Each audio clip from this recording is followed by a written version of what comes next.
Hey guys, I'm Janmesh Tyagi. I welcome you on PrepShot, one of the best channel on YouTube for one day examinations. I would be teaching you English. तो चलिए आज हम लेते हैं फिर से common errors को. Let us see how the questions are being asked based on common errors. लेते हैं सबसे पहले क्वेश्चन हम और इस क्वेश्चन का एनालिसिस करते हैं. सेंटेंस है हमारा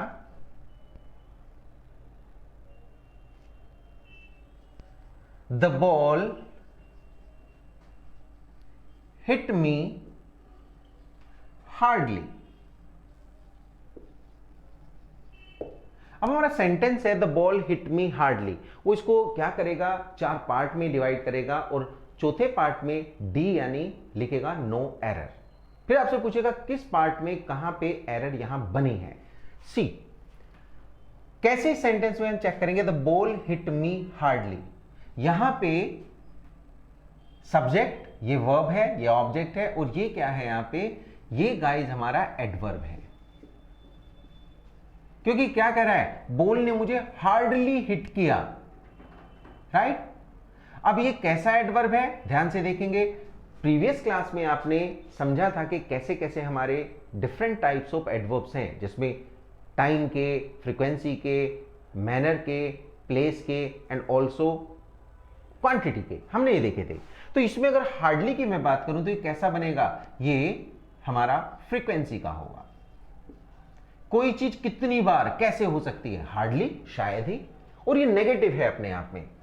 अब देखो रूल क्या कहता है, रूल कहता है कि जब भी कभी हम फ्रीक्वेंसी वाले एडवर्ब्स का यूज करेंगे तो वो कहां पे आएंगे, मैं आपको बताता हूं. ये हमारा सेंटेंस गलत है.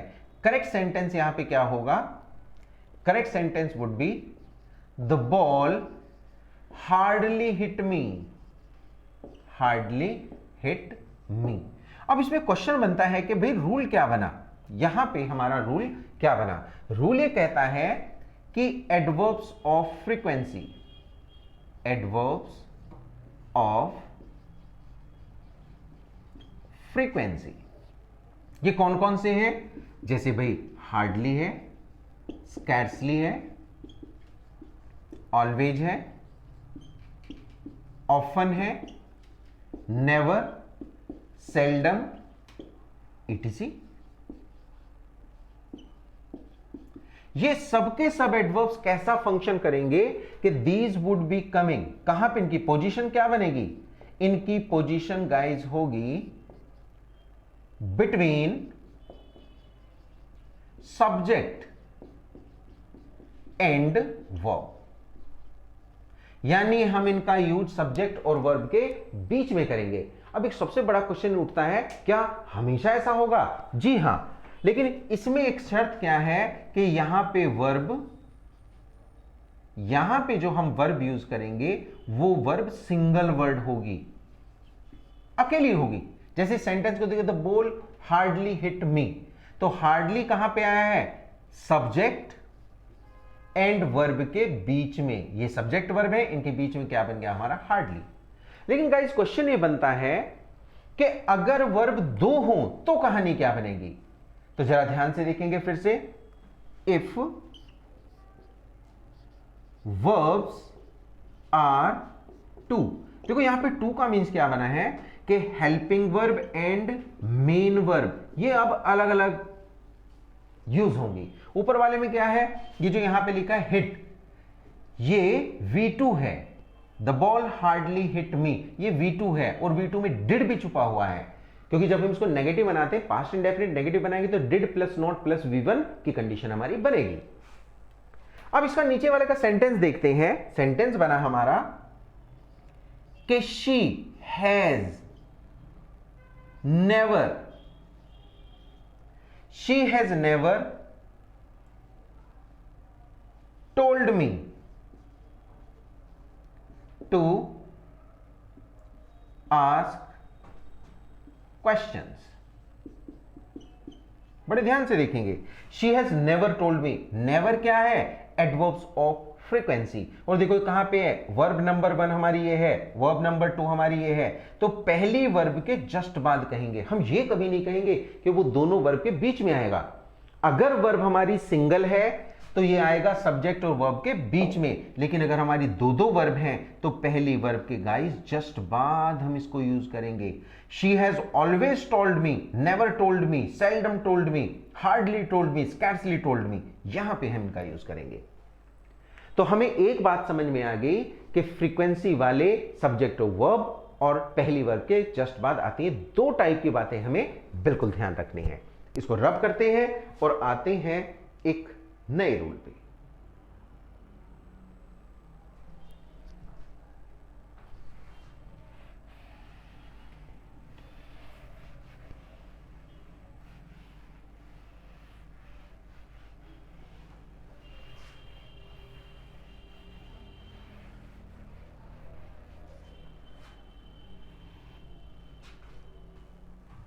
Now let us see one more sentence. He works. He works hard. अब क्वेश्चन बना हमारा, क्या ये सेंटेंस हमारा करेक्ट है? He works hard. वो कठिन परिश्रम करता है। गाइस बड़े ध्यान से देखेंगे, हार्ड यहां पे एडवर्ब का फंक्शन कर रहा है। ही वर्क्स हार्ड, कठिन परिश्रम करता है, यानी कि ये वर्ड किसको मॉडिफाई कर रहा है? एक वर्ब को। और वर्ब को मॉडिफाई करने का मीन से वो क्या बनेगा?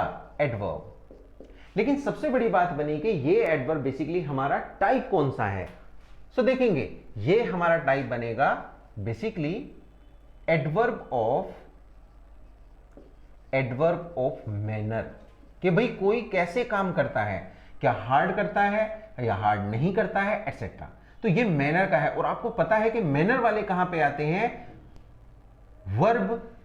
वर्ब या ऑब्जेक्ट के बाद। ये हम ऑलरेडी देख चुके हैं। कहां पे आते हैं मैनर वाले? आफ्टर वर्ब या फिर ऑब्जेक्ट। यानी अगर वहां पे सिर्फ वर्ब है तो वर्ब के बाद, अगर ऑब्जेक्ट भी है तो उसके बाद। ये दोनों कहानी बनेंगी। सो हमने देखा ही वर्क्स हार्ड, हार्ड अपनी इसी जगह पे, तो सेंटेंस हमारा बिल्कुल करेक्ट है। लेकिन अभी हम क्या करेंगे? We would be going through the difference between hard and hardly,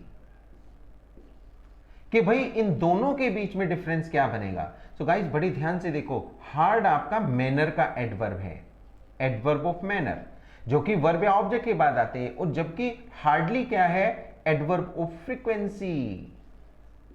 और फ्रीक्वेंसी में आप क्या देखते हैं कि ये या तो सब्जेक्ट और वर्ब के बीच में आते हैं, या फिर इनकी कहानी बनती है कि फर्स्ट वर्ब, अगर वर्ब दोनों है तो फर्स्ट वर्ब के जस्ट बाद। अभी आपने देखा पीछे, तो इन दोनों में कहानी बनेगी। अब हम वन मोर थिंग देखेंगे कि ये हार्ड एक मैनर का एडवर्ब तो है ही, साथ में ये एक एडजेक्टिव भी है।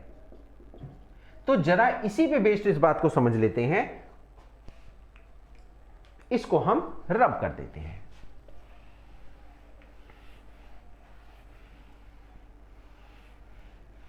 कैसे कैसे क्वेश्चंस आपके पूछे जाते हैं हार्ड और हार्डली पे, जरा इसको हम चेक करेंगे। हमारा एक सेंटेंस है कि he is a hard worker.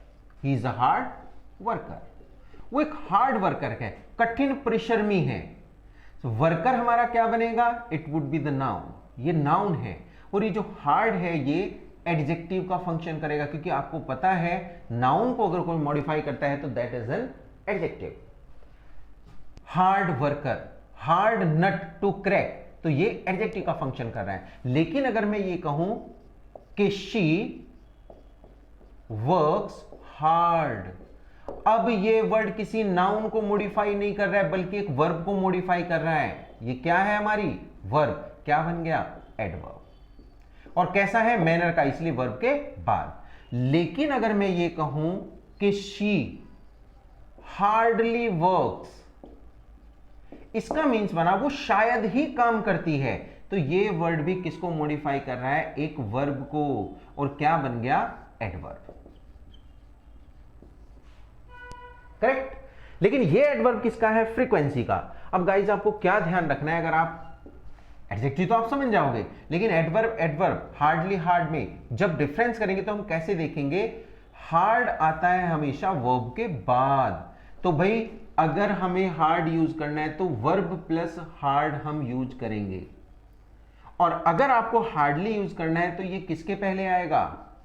ये बनेगा hardly plus verb, hardly plus verb. ऐसे करके आप सेंटेंस को बिल्कुल करेक्ट कर सकते हैं। Have you got the difference guys? तो ये आपका यहां पे डिफरेंस बनेगा। आते हैं एक नए सेंटेंस की तरफ, एक नए रूल की तरफ।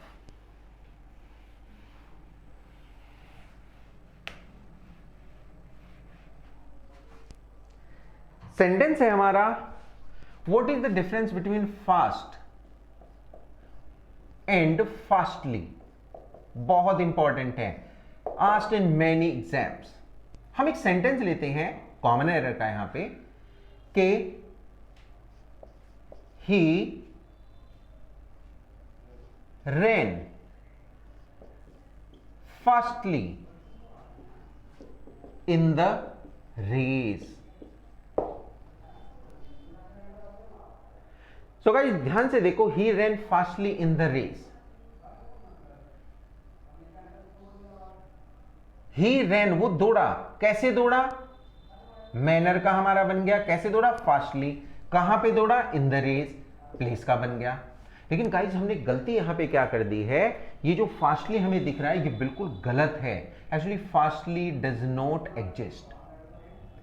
सेम वर्ड फास्ट होता है, और उसी फास्ट को हम कैसे यूज करते हैं? एक एडवर्ब की तरह से भी और एक एडजेक्टिव की तरह से भी।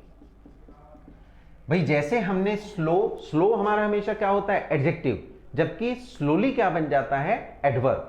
का मतलब है स्लो में एलवाई जोड़ के हमने एडवर्ब बना दिया। सेम केस हम फास्ट के साथ नहीं करते, ये गलत है। Let me tell you the correct one. हम कैसे बनाएंगे? He is a fast bowler. बहुत ध्यान से देखो, he is a fast bowler. वो एक तेज बॉलर है, तीव्र बॉलर है, फास्ट बॉलर है। बॉलर क्या है? नाउन। ये जो फास्ट है ये एडजेक्टिव का फंक्शन करेगा।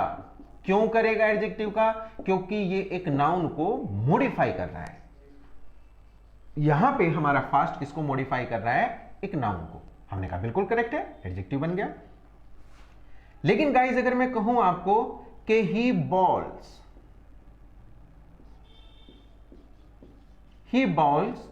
फास्ट ली, ये हमारा बिल्कुल गलत बनेगा।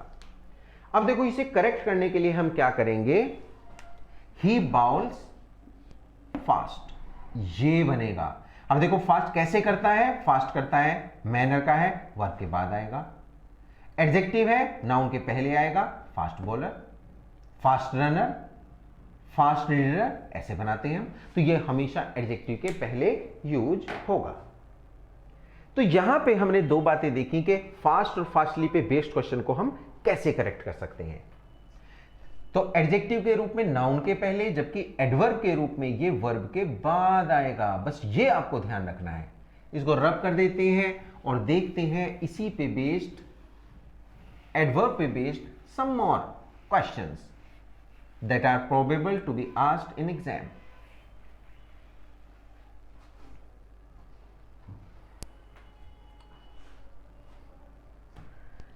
जरा ध्यान देते हैं एक सेंटेंस पे। सेंटेंस है कि he is too weak to walk. He is too weak to walk. Guys इसका मीन्स क्या बना? एक्चुअली सेंटेंस नेगेटिव है। इसका मीन्स बना वो इतना वीक है कि चल नहीं सकता। इसका मीन्स क्या बना कि टू का कॉम्बिनेशन किसके साथ में है? टू। हम इसको कैसे बोलते हैं कि टू के साथ टू आता है। ये कब बनेगा? जब हम एक सेंटेंस में दिखा रहे हैं कि he is too weak to walk, मतलब वो इतना वीक है कि चल नहीं सकता। ध्यान से देखो वीक क्या है यहां पे, एडजेक्टिव। भाई वीक या स्ट्रांग क्या होते हैं, एडजेक्टिव। तो ये एडजेक्टिव के पहले है, इतना वीक। कितना वीक, इतना। अब कितना का मतलब how much weak, too weak. तो भाई ये किसका बन गया, क्वांटिटी का। एडवर्ब ऑफ क्वांटिटी बनेगा गाइस। आपको पता है कि एक एडजेक्टिव को मॉडिफाई करने वाला वर्ड हमेशा एडवर्ब कहलाता है, ये क्वांटिटी का एडवर्ब है। तो too weak to walk. Same sentence को हम ऐसे भी लिख सकते हैं, he is so weak that he can not walk. बस ये आपको ध्यान रखना है, अगर कभी सेंटेंस में सो हो तो हम उसके साथ लगाते हैं सेम केस में दैट, और अगर हमारे पास टू हो तो हम लगाते हैं टू। दोनों सेंटेंस एक ही बात को कहते हैं, और अक्सर जो डिफरेंस होता है वो सो दैट या फिर टू टू में पूछा जाता है। सेंटेंस यहां पे नोट दिखाई दे रहा है, ऊपर नोट दिखाई नहीं दे रहा, लेकिन इसका मीन्स बिल्कुल वही है कि ये सेंटेंस को नेगेटिव बनाएगा। किसका यूज यहां पे, टू और टू का। वैसे भी टू मैं आपको बता दूं अक्सर नेगेटिव का फंक्शन करता है। कैसे, जरा ध्यान से देखो। टू बच्चों एक ऐसा एडवर्ब है जिसका मीन्स है more than enough. More than enough यानी जरूरत से ज्यादा, और जरूरत से ज्यादा कोई भी चीज होती है तो कैसी होती है, नेगेटिव होती है। भाई जैसे मैं कहूं आपको, जरूरत से ज्यादा हमारे पास हम खाना खा लें दिक्कत हो जाएगी, जरूरत से ज्यादा पानी पी लें दिक्कत हो जाएगी, जरूरत से ज्यादा दौड़ लें दिक्कत हो जाएगी, जरूरत से ज्यादा पढ़ लें तो भी प्रॉब्लम हो जाएगी। इसलिए हम पहले से ही प्रिकॉशन रखते हैं, हम पढ़ते ही नहीं ज्यादा, लेकिन हमें पढ़ना चाहिए। सो टू यहां पे मोर देन इनफ के लिए है। लाइक मैं कहूं आपको, ही इज टू टायर्ड, वो बहुत ज्यादा थका हुआ है। अब देखो थका हुआ अपने आप में ही नेगेटिव होता है, too tired. It's too heavy, ये बड़ा भारी है, कहते हैं ना it's too heavy. It's too cold, ये बड़ा ठंडा है। इट्स टू हॉट, ये बड़ा गर्म है। अब देखो ये सारे वर्ड्स हमारे हॉट, कोल्ड, हैवी, टायर्ड होना, ये किसको, नेगेटिव को शो करते हैं। यानी कोई चीज अगर बहुत ज्यादा ठंडी है तभी हम टू का यूज करते हैं। So we have got the difference between too and to, दोनों को हम यूज कर सकते हैं। लेते हैं one more question, one more type of sentence.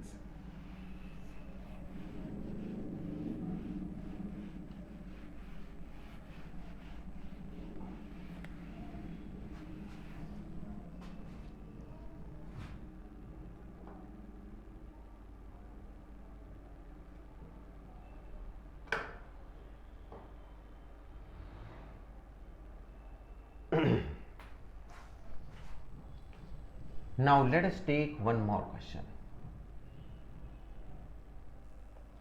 Sentence है हमारा,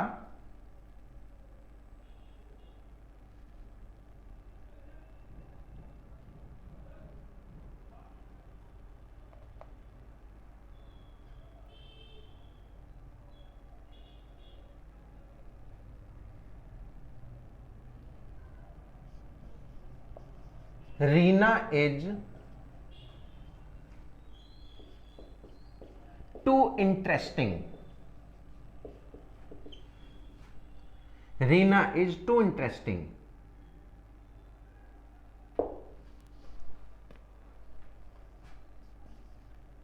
रेखा इज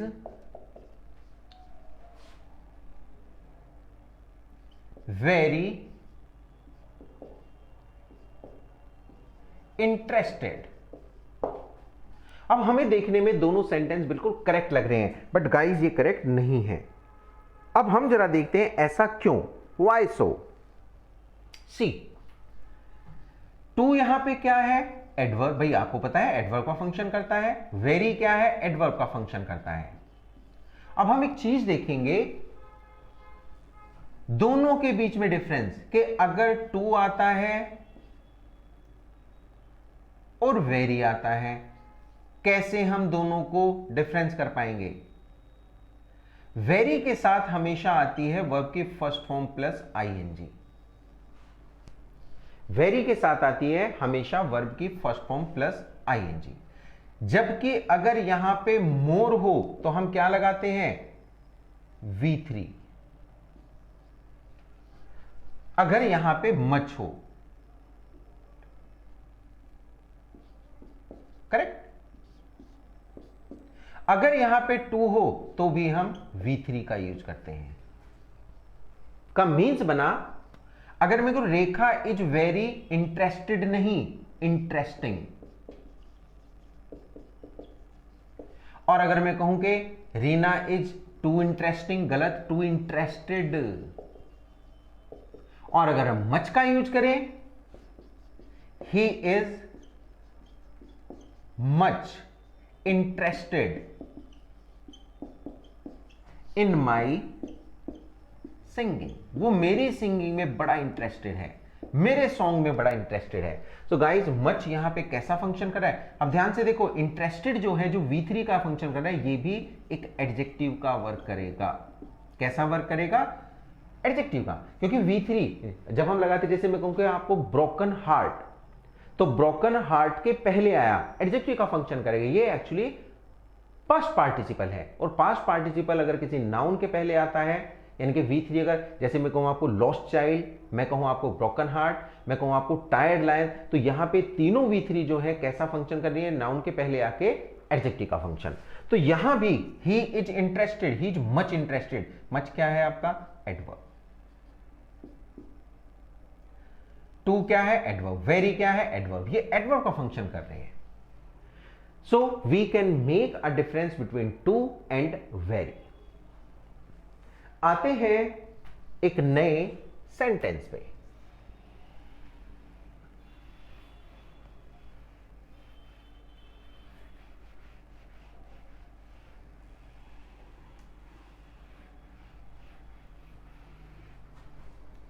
हमारा नया सेंटेंस कहता है,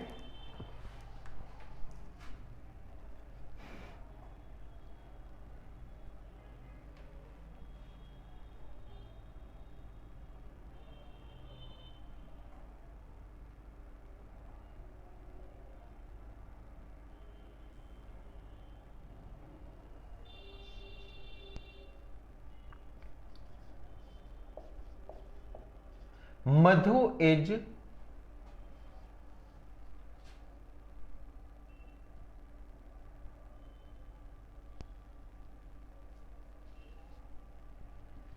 very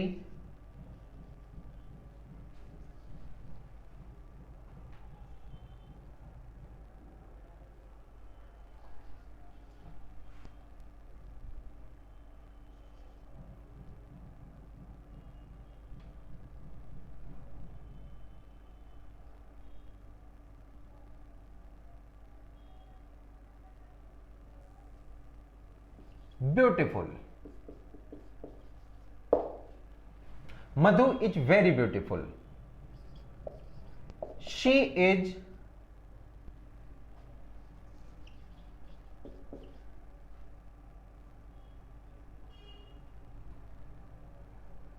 she is much beautiful. अब दो सेंटेंस हमारे बने, Madhu is very beautiful, Madhu is much beautiful. But जरा ध्यान से देखो, दोनों सेंटेंस में कौन सा सेंटेंस हमारा करेक्ट बनेगा? हमें देखने में ऊपर वाला सही लग रहा है, वेरी ब्यूटीफुल, बिल्कुल करेक्ट है भाई। ब्यूटीफुल कैसी डिग्री है? Positive degree. वेरी के बाद ब्यूटीफुल क्या है? Positive degree. मच के बाद ये गलत हो गया। Sentence number first is correct, second is wrong. अब जरा देखते हैं किस रूल पे बेस्ड है। What is the rule there? So guys, rule यहां पे कहता है, इंपॉर्टेंट है, कि अगर हम कभी भी वेरी का यूज करेंगे तो हम इसके साथ में लगाएंगे पॉजिटिव डिग्री ऑफ एडजेक्टिव। लेकिन अगर हम यूज करेंगे मच तो हम उसके साथ में लगाएंगे कंपैरेटिव डिग्री ऑफ एडजेक्टिव। यानी सेंटेंस ऊपर मधु इज वेरी ब्यूटीफुल करेक्ट है, लेकिन नीचे शी इज मच ब्यूटीफुल नहीं, much more beautiful. That would be the correct sentence. तो मच को हम कंपैरेटिव डिग्री के पहले और वेरी को पॉजिटिव डिग्री के पहले लगाते हैं। और दोनों कैसा फंक्शन कर रहे हैं? एडवर्ब का। ये भी एडवर्ब है और गाइस ये भी एडवर्ब है। अगर आप चाहें तो मैं आपको समझा सकता हूं। देखो जरा, हमने किसी को कहा कि ये ब्यूटीफुल है, भाई ब्यूटीफुल होने का मतलब क्या है? एक एडजेक्टिव बन गया। लेकिन अगर मैं यहां पे मोर ब्यूटीफुल, तो मोर कैसा फंक्शन करेगा? एडवर्ब का। ये क्या है? एडजेक्टिव है, क्योंकि अब हम कह रहे हैं सिर्फ ब्यूटीफुल नहीं बल्कि ज्यादा ब्यूटीफुल, एडवर्ब। फिर मैंने कहा भाई सिर्फ मोर ब्यूटीफुल नहीं, मच मोर ब्यूटीफुल। मच किसको मॉडिफाई कर रहा है? अनदर एडवर्ब को। और अनदर एडवर्ब को मॉडिफाई करने वाला वर्ड भी हमारा एडवर्ब बनता है। यानी गाइस जो डिग्रीज हम बनाते हैं, पॉजिटिव डिग्री, कंपैरेटिव डिग्री, अब इस पे एक और हमने ऊपर लगा दिया, मच का लगा दिया। तो ऐसे ही करके हम एक एडजेक्टिव वर्ब या एडवर्ब को मॉडिफिकेशन में लाते हैं। तो हमने अभी अभी यहां पे सीखा है ये वाला रूल, हमें ध्यान रखना है। हम अब इसको रब कर देते हैं।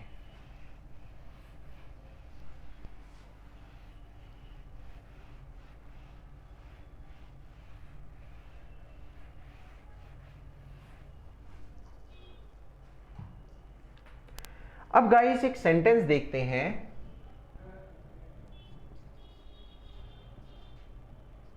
महिमा is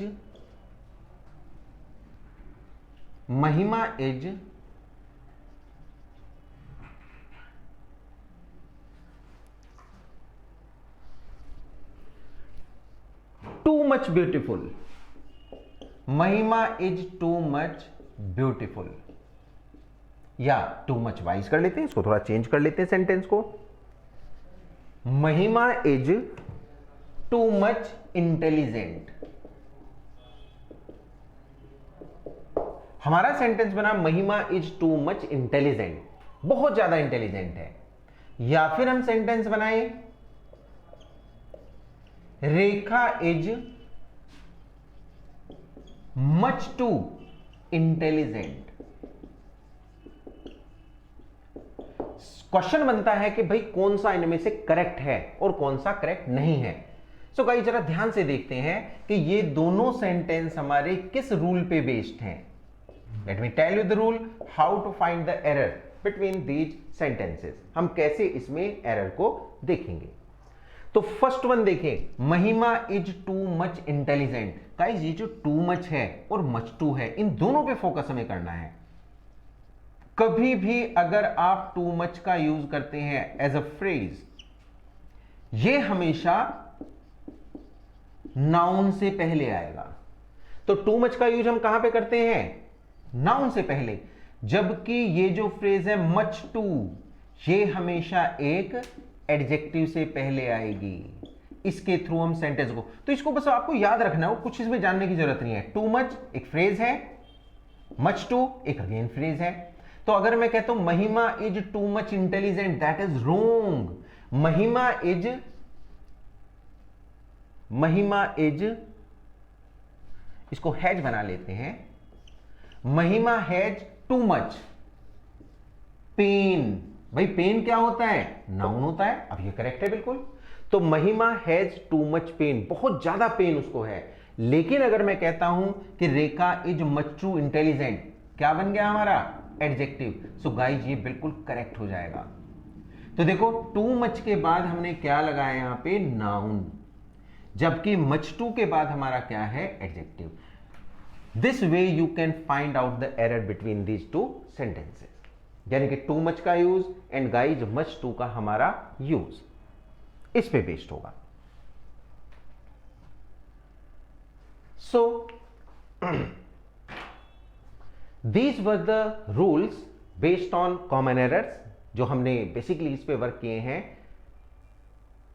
most of the rules are based on the adverbs, कि कैसे कैसे एडवर्ब को यूज करते हैं, क्या क्या डिफरेंट टाइप्स हमारे एडवर्ब्स के हैं, एंड कैसे कैसे हम उसको यूज करके क्वेश्चंस को ठीक कर सकते हैं जिनमें कॉमन एरर्स हमारी होती है। या फिर अगर क्वेश्चंस हमारे बेस्ड हो फिल इन द ब्लैंक्स के, तो भी हम करेक्ट कर सकते हैं। ट्रांसफॉर्मेशन हमें करना हो तो भी हम इनका यूज कर सकते हैं। ट्रांसफॉर्मेशन अगर मैं बोलूं, फॉर एग्जांपल हमने यूज देखा था टू एंड टू का।